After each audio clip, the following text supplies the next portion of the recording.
Hmm, hello. Well, triny ko lang naman na like palitan yung intro ko for now. Pero syempre, welcome to another episode. This is episode, I mean supposedly episode 6 ko to pag-uusapan. Pero I feel like dahil sa mga napanood kong videos kaninang umaga, this is a bit more fresh in my head, lalo sa experiences. But yeah, today's topic is about younger generation not being able to handle harsh things. Hindi ko alam kung paano ko yun gagawing title. So, siguro papaikliin ko na lang. But, yeah, essentially, nasyado nang nasasanay yung younger generation ngayon that everything's being spoon-fed to them. I mean, syempre not everyone, 'di ba? Hindi naman lahat is may opportunity para magkaroon sila ng, help from someone else or maybe help from family members. But I'm speaking for the bulk of their generation. Fun story. I don't know. Fun story though, funny story or Lord. Nung isang last week na lang, ano ba yan? So last week my professor reached out to me. So he's someone who is a very well decorated professor in our school. He's not just a professor, he's a member of or a board member of the PPHA, so Philippine Pharmacist Association. I think FPA is also considering inviting him to their events and being a guest speaker, ganyan. Kinokontak siya ng mga well-known brands para mag-commercial, ganun. So, medyo, kilala talaga siya sa space ng pharmacy. So, he reached out to me, syempre nakangamusta, ganyan. Like, kamusta ka, ano nang nangyari, ganun. So, syempre, life update din kay sir. Now, sabi niya lang is nami-miss niya yung batch namin, sabi niya. Although, marami nagsabi kaming first batch. Kasi kami essentially ang first batch ng college na talagang since the get-go is online class.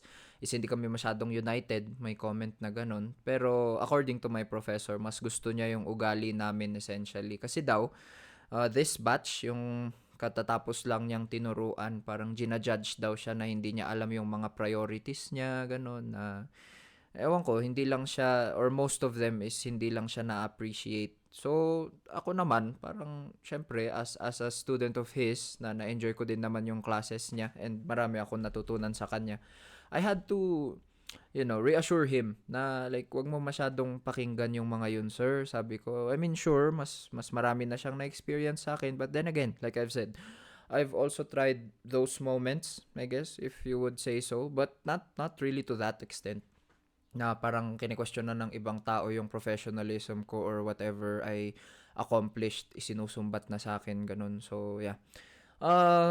Sabi niya lang naman yon, thank you sa, upliftment, ganyan. Tapos, it got me thinking na naman about the younger generation or siguro yan, yung mga mas bata sa akin ng 3, 2 years.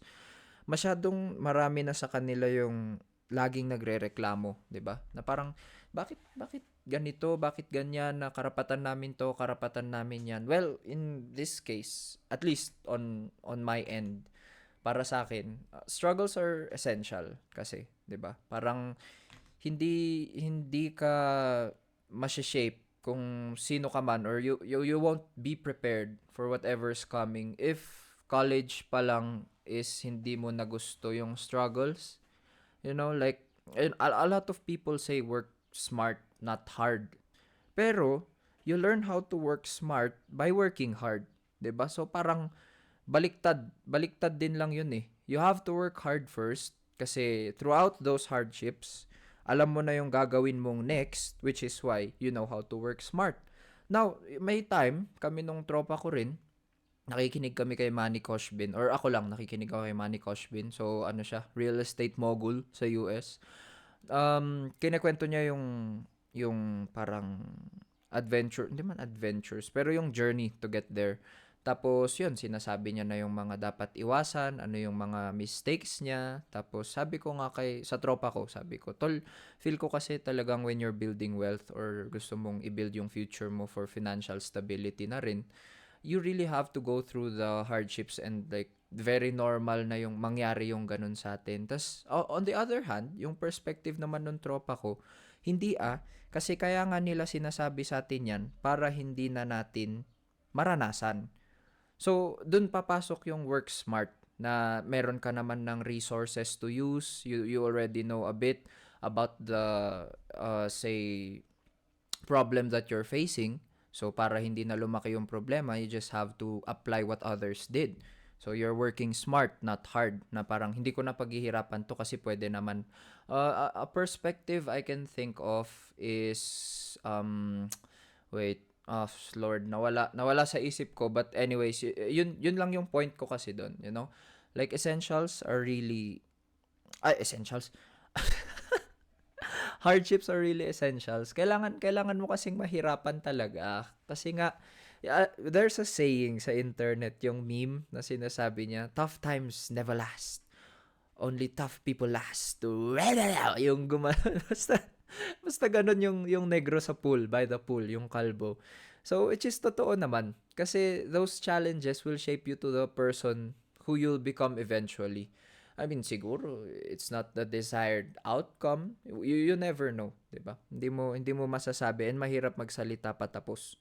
So, dapat masanay tayong nahihirapan para in the event na kailangan or we're faced with some challenges is kahit papano, kaya nating i-handle. May onting resistance tayo to the events or unfortunate events, maybe to the hardships, it depends.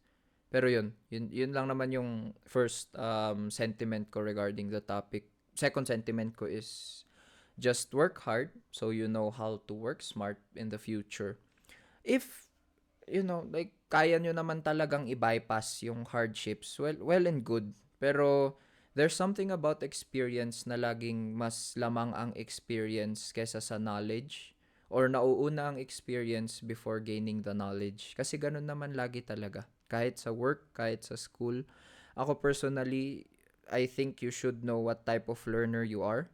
Kasi merong mga visual, auditory.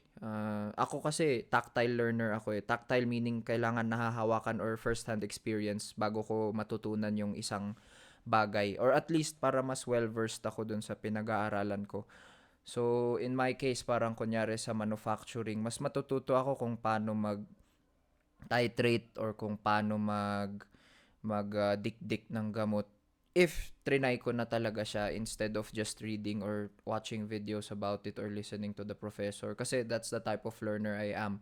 So, it's essential din na malaman nyo kung anong klaseng learner ba talaga kayo para at least i-apply nyo yon tsaka mas matutunan nyo yung kailangan nyong matutunan in a more suitable way sa inyo. Kasi everyone has their, unique things about them. So, yeah, that's essentially it. 'Di ba? Kasi madami ngayon sa generation din, younger generation or sige kahit sa amin naman, not specifically younger pero nakikita ko kasi mas marami sa younger generations. They usually complain first before trying it, which is I think is a bit stupid and ako rin naman guilty ako sa ganun. Na hindi ko pa naman nasusubukan, puro na ako reklamo, 'di ba? So again, mahirap magsalitang patapos and 'wag mong pinapangunahan yung mga bagay-bagay. Kasi you haven't experienced it yet 'di ba? Parang kunyari, magkakaroon ka ng tatlong quiz. Tapos, the next or the day before yung tatlong quiz mo, may laboratory kayo ng gabi. Ganun. Tapos parang, ikaw naman, hindi mo pa nga natatry. Though, alam mo nang mahirap, hindi mo pa nga natatry, nagre-reklamo ka na. Pinapangunahan mo na isa-sacrifice ko na lang tong subject na to. Isa-sacrifice ko na lang to. Which is, I think, a wrong way to approach problems na rin na masyado nyo nang pinapangunahan yung mga pwedeng mangyari. Just let things flow. Again, like relax, do what you can, prioritize kung ano yung dapat na mauna agad or mas urgent na task. Tapos, saka nyo na problemahin yung mga arising problems along the way. Kasi nga, if you're faced with a problem, tapos medyo marami pa namang oras to solve it, then it gives you time to contemplate, which is good. Yun nga yung instead of complaining, try doing it first. Try reflecting on it. Bakit ka nga ba nagka-problema na ganun? Bakit ka nandyan sa situation na yan? And, yeah, try to formulate kung ano man yung pwede mong gawin. Try to formulate solutions along the way. Kasi nga, once you've tried it, minsan, marami ring moments na ganun, di ba? Ako rin naman yung parang, nung na-try ko, hindi pala mahirap, hindi pala madali. O, di ba? So, there's always two sides of the coin. Which brings me to my last topic, if I can bring this podcast episode to 15 minutes. While it's true that older generations paved the way, feeling struggle is still necessary. Handle real life challenges, you know? Like, hindi, actually, hindi dapat yun yung sasabihin ko eh. Ako kasi personally, dapat personal lesson ko pala. Sorry about that. Binasa ko lang yung nagawa kong um, YouTube description, sorry. Ako, I'm a firm believer. I'm a firm believer in tough love. And yun din yung pinapractice ko sa sarili ko ever since. I mean, I'm not sure if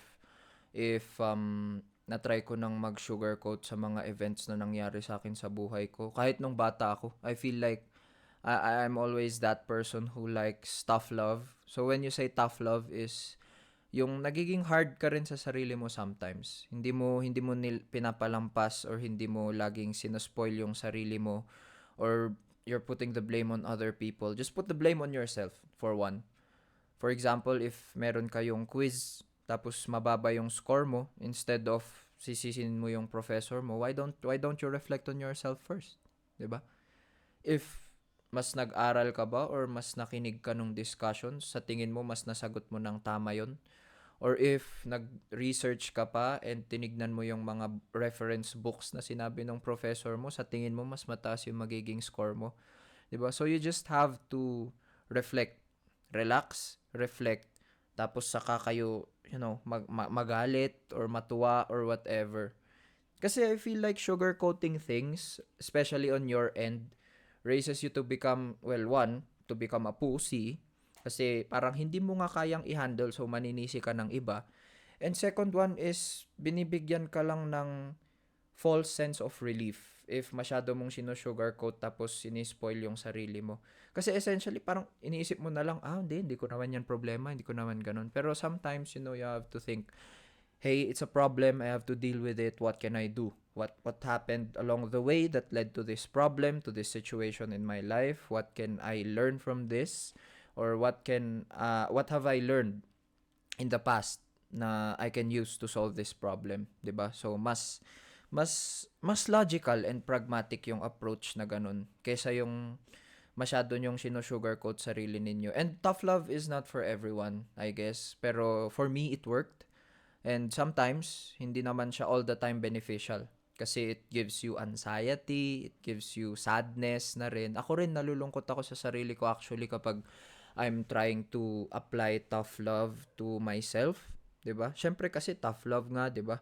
Sinong matutuwa na parang kunyari nadapa ka, ang isipin mo, ang bobo-bobo mo naman, bakit ka nadapa? Ganun. O bakit kasi ang liit ng paa mo? O bakit kasi ang laki ng sapatos mo? Bakit ka kasi dumaan dito? Ganun, 'di ba? So that's in a sense tough love talaga yung ganun. Pero wait, I'm thinking of a different situation sa akin eh. Like sa sarili ko. At least this is tough love on yourself, ha. Hindi ko sinasabing lahat ng tao ganun yung gawin ninyo. Pero essentially tough love is logical approach to things. Kasi you have to reflect on it eh, 'di ba? Like I've said earlier, kailangan nyo isipin bakit kayo nandyan, kasalanan nyo ba? Start with yourself before blaming others. Kasi again, maybe you're put in that situation because of your environment, because of your peers, because of someone else in your life telling you what to do. So again, hindi naman lagi na it's always your fault, but it's a good practice to start evaluating the situation on yourself muna, 'di ba? So everything naman kasi in my opinion is a choice. Sometimes there are circumstances na wala ka na talagang choice, yun lang, it's the only way or it's the safest or it's the easiest way. It depends. It's contextual. Pero, we all contributed to whatever happened in our lives in one way or another or most of the time. Kasi it's us who's deciding whatever happens to us. You can always say no. You can always say yes. You can always pause, think before answering. Diba? Pwede kang nag-isip naman muna bago mo ginawa yun. Parang sa akin, Sabihin ko ganun, bakit 1.5 na yung nagastos ko sa snacks? Nagulat ako. Biglang dumadating yung mga Shopee ko, pati sa TikTok shop, na bumili ako ng snacks. Tapos biglang umabot ng 1.5. Snacks lang naman yun. But again, yun nga, na-hype na naman ako sa idea ng latyaw. Order ako ng order ng tigda dalawa, which is I think, masamang ugali ko rin kasi yun eh. Isa din yun sa ano, yun, being tough on myself again. Na ugali ko talagang masama yun. Whenever I buy something online, ayaw ko ng mas mura ng 300. I mean, subtle flex. Pero, uh, just hear me out muna. For one, minsan kasi yung free shipping voucher, kailangan 100 or 200 pesos above yung order mo. So, hindi ka magkakaroon ng free shipping unless mas mahal ng onti yung bibilin mo. Tapos, another one is yun. Yun din, hindi ko makita yung worth na bibili ka na nga online, mas mura pa sa 300. I've had orders na 80 pesos, ganyan, 75 pesos kasi nagamitan ng voucher. But, ako personally, yun lang talaga kasi yung approach ko when it comes to ordering things. So, that's me reflecting on my mistakes, I guess, na ginawa. Pero yun, I guess dito sa 1.5 is nawili lang ako. And nag-kick in na naman yung naman toxic pero irresponsible behavior ko na yun na parang pagbibili ka kailangan 300 plus ganun. Puro buy one take one yun. Tapos parang 30 pieces buy one take one. So 60 pieces na ng latyaw yun. Ilan yung na-order ko. Tapos syempre ayaw ko naman na hindi ko kinukuha yung order ko. So kinuha ko pa rin. Now I have a stash of latyaw here which is not healthy. For anyone wondering, latyaw is a Chinese drink Chinese snack na gluten based. So para siyang vegetarian meat in a sense na yun, it's spicy, salty, tapos very aromatic. So Chinese flavors. But anyways, masarap siyang ngalngalin kasi. Yung iba ginagawa nilang pulutan which is okay lang pero it's very unhealthy kasi high contents of fats and sodium and stuff and it's artificially made. So hindi talaga siya healthy. But to summarize everything na napag-usapan natin and why I feel like, younger generations should step up. Lagi sinasabi ng tropa ko yan, Kapag naglalaro kami, tas may bot frag, ganun. Bot frag sa laro. Sabihin niyang ganun na, hey, step it up, gaganon siya na parang, like, keep up with the pace. Keep up with the pace. And it's good to work smart, take shortcuts, whatever you want. But sometimes you really have to be hard on yourself. Try to just do it instead of complaining. And along the way, you will learn how to work smarter. Parang yung saying yan na it's hard to get to the first million. It depends if dollars or peso. I mean, I think it's irrelevant in terms of currency. Pero let's just say 1 million pesos. It's hard to get to the first million, but it's easier to get to the second. So, dun papasok yung main point ko na parang kapag you're trying to build and nag-iipon ka pa lang ng first million mo, you don't have the knowledge yet, you don't have the capacity yet to scale kung ano man yung meron sa'yo in the bank, in your savings, in your assets, in your investments. But once you have, say, 1 million in the bank, and you've experienced a lot of things, alam mo na kung saan dapat mag-invest, saan hindi dapat mag-invest, then making the second million is a lot more easier. And ganun talaga yun. Kasi nga, meron ka ng magagamit na capital, for one, na mas madaling magmumultiply. Siyempre sa business naman and investing, the higher the capital, the higher the return. Lagi naman ganun eh. As long as profitable yung ginagawa mong investment, di ba? So I guess that's always the case. So you have to work hard so that you'll know how to work smart. And stop complaining. Just do it. Sabi nga ng Nike, di ba? Wala namang mawawala. Oras, effort, siguro masasaktan kayo along the way, pero that's part of life. And hindi lang naman yun sa pagiging lalaki or pag-akyat ng ego mo as a guy, kasi girls din naman do it eh. They just shut up and just do shit, like just stop complaining, start doing things, and embrace the struggles in life kasi laging meron at meron yan. If you agree with what I've said, then nice, give this video or this podcast a like. And then maybe share it with your friends na sa tingin nyo is kailangan din nilang marinig kung ano yung mga sinabi kong topics. I may be repeating a lot of them, but para sa akin kasi when you repeat a certain task or a certain thing in your head, yun yung magiging siguro bagong perspective mo in whatever you're doing. So thank you guys for listening, and I hope you've learned something, and I'll catch you in the next episode. So yeah, subscribe, like, and share. 'Di ba? Yun naman yung lagi nilang sinasabi. Bye.